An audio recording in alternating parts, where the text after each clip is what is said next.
கர்த்தருடைய பரிசுத்த நாமத்துக்கு ஸ்தோத்திரம். இன்னைக்கான வேத பகுதியை பார்க்கறதுக்கு முன்னாடி நேற்று நம்ம வீடியோவில் கேட்ட வினாவுக்கான விடையை இன்னைக்கு நம்ம பார்க்கலாமா? நாம் எதினால் ரட்சிக்கப்படுகிறோம்? இதுக்கான பதில் கிருபையினால். சரி, இப்போ நம்ம இன்னைக்கான ஒரு சின்ன வினாவை பார்க்கலாமா? நமது இருதயம் எதினால் நிரம்பி இருக்க வேண்டும்? இதுக்கான பதிலை கமெண்ட்ஸ்ல சொல்லுங்க. சரியான பதிலை நான் நாளைக்கான வீடியோல சொல்றேன். இப்போ நம்ம இன்னைக்கான வேத பகுதியை பார்க்கலாமா? கொலோசியர் 2ஆம் அதிகாரம் 7ஆம் வசனம். நீங்கள் போதிக்கப்பட்டபடியே விசுவாசத்தில் உறுதிப்பட்டு ஸ்தோத்திரத்தோடே அதிலே பெருகுவீர்களாக.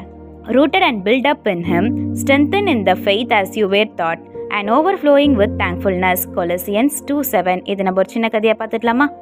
ஒரு நாள் ஆசிரியர் மாணவர்களிடத்துல ஒரு செயல்பாட்டிற்காக சிறிய வீடுகளை கட்ட சொன்னாங்களா.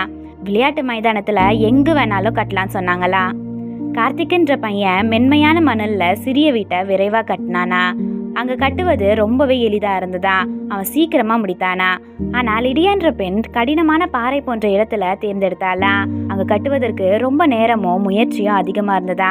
ஆனாலும் அவ கவனமா அவளோட வீட்டை கட்டினாளா. அன்னைக்கு மாலை நேரமே பலமான காற்றும் மழையும் வந்ததா. அடுத்த நாள் மாணவர்கள் எல்லாருமே அவங்க வீடுகளை பார்க்க வந்தாங்களா. மணல்ல கட்டிய கார்த்திக்கின் வீடு இடிந்து போச்சா. ஆனா பாறை போன்ற உறுதியான இடத்துல கட்டிய லிடியாவின் வீடு இன்னும் வலிமையா நின்று கொண்டிருந்ததா. அதை பார்த்த ஆசிரியர் கூறினாங்களா, நம்முடைய வாழ்க்கை இயேசுவில் வேரூன்றி விசுவாசத்தில் பலமா வளர்ந்தா லிடியாவின் வீட்டை போலதான். எது வந்தாலும் நம்ம உறுதியா நிற்போம். அப்ப மாணவர்கள் எல்லாருமே புரிந்து கொண்டாங்களா, ஏசப்பா மேல வேரூன்றி வளரும் போது நம்மளுடைய விசுவாசம் பலமாகவும், அது மட்டும் இல்லாம நம்மளுடைய இருதயம் நன்றியாலேயே நிரம்பும். ஆமென்.